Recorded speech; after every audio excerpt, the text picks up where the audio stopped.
বৌদি আমরা তাহলে আসছি। আচ্ছা ঠিক আছে।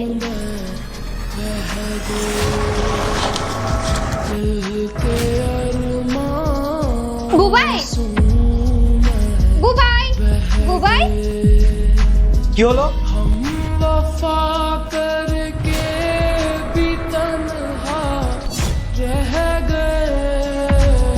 এই টাকা দাঁড়াও এক মিনিট।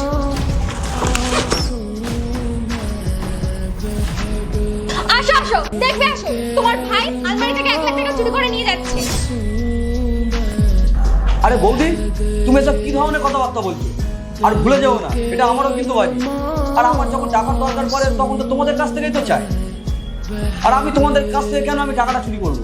তোর এখন টাকার দরকার পড়েছে তাই জন্য তুই আমার স্বামীর টাকা চুরি করেছিস। আগে তুই আমার স্বামীর টাকা খাইতিস, আর এখন তোর বউ এসেছে, তোর বউ আর তুই মিলে এখন আমার স্বামীর টাকা খাচ্ছিস।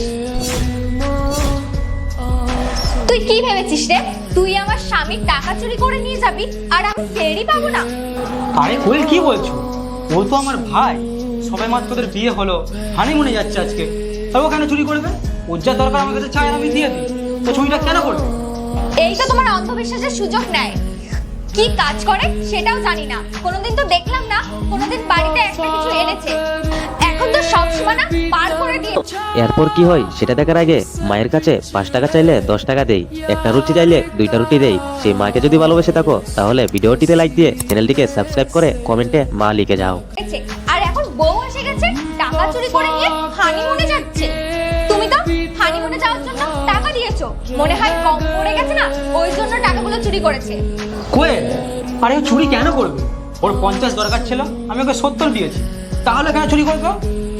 বৌদি আমি জানি তোমার সঙ্গে সুখীর সমস্যা, কিন্তু আমার সঙ্গে তোমার কি সমস্যা থাকতে পারে? আর তুমি আমার উপর চোরের অপবাদ দিচ্ছ, আর আমি আর কবে এই বাড়ি থেকে চুরি করেছি তুমি বলো তো? আর দাদা বৌদি নয় আমার উপর বিশ্বাস করছে না, তুমি তো আমার উপর বিশ্বাস করো, আমি তো তোমার ছোট ভাই, আর আমি কেন টাকা চুরি করবো? আমার বলার আগেই তুমি তো টাকা দিয়ে দাও। আর আমরা তো হানিমুনে যাচ্ছি, তোমাকে আমি 50,000 টাকা চেয়েছিলাম, তুমি তো আমার 70,000 টাকা দিয়ে দিলে, তাহলে আমি কেন চুরি করতে যাবো? এইসব নাটক না বন্ধ করো, যখন তোমার ব্যাগ থেকে টাকাটা বের হয়ে আসবে তখনই আসল রহস্য বেরোবে। লজ্জা হওয়া উচিত তো তোমার, চাকরি হওয়ার পর কোথায় যাচ্ছ, স্যালারি কোথায় যাচ্ছে, কি হচ্ছে কিছুই তো আমরা জানি না। আর এই মেয়েটার ভাবসাবই তো আলাদা, যখন থেকে এসেছে তখন থেকে পার্লার শপিং এইসব করতে গেলে টাকা তো দরকার হবে, তাই জন্যই তো তুই চুরি করেছিস। 70,000 টাকা মনে হয় কম পড়ে গেছে, তোমার বউ হয়তো তোমাকে বলেছে ঘুরবে